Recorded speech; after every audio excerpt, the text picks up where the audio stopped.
Alors, nous allons apprendre à tracer des chiffres. Tout d'abord, le chiffre 1. Le chiffre 1, il a un trait oblique et un trait vertical. Est-ce que les deux traits ont la même taille? Non. Le trait oblique est court et le trait vertical est long.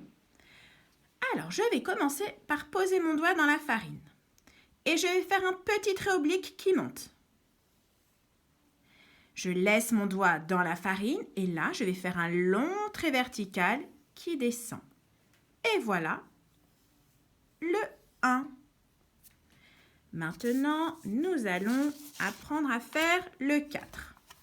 Alors, le chiffre 4, il a un trait oblique, un trait horizontal et un trait vertical. Est-ce que les traits ont la même taille? Non. Nous allons d'abord commencer par le long trait oblique qui descend. Alors, je pose mon doigt dans la farine.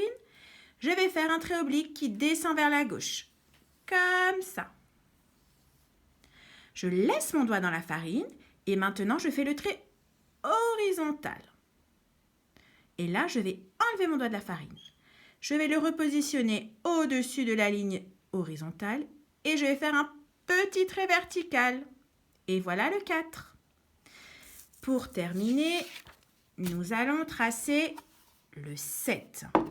Alors, le 7, il a un trait horizontal, un trait oblique et un autre trait horizontal. Alors, est-ce que les traits sont de la même taille? Non.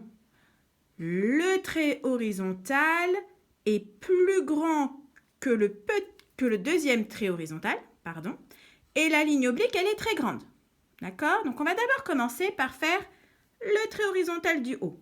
Je pose mon doigt dans la farine. Je fais un trait horizontal, pas trop long. Je laisse mon doigt dans la farine et là, je vais descendre en faisant un trait oblique vers la gauche. Et là, je vais enlever mon doigt de la farine.